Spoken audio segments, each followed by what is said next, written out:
بسم الله الرحمن الرحيم. ألف لام ميم.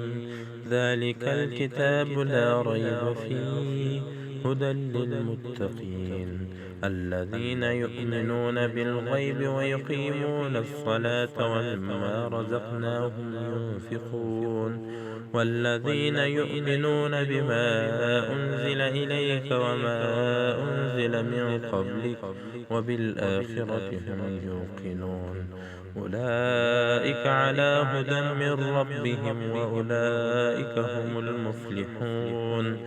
إن الذين كفروا سواء عليهم أأنذرتهم أم لم تنذرهم لا يؤمنون. ختم الله على قلوبهم وعلى سمعهم وعلى أبصارهم غشاوة ولهم عذاب عظيم.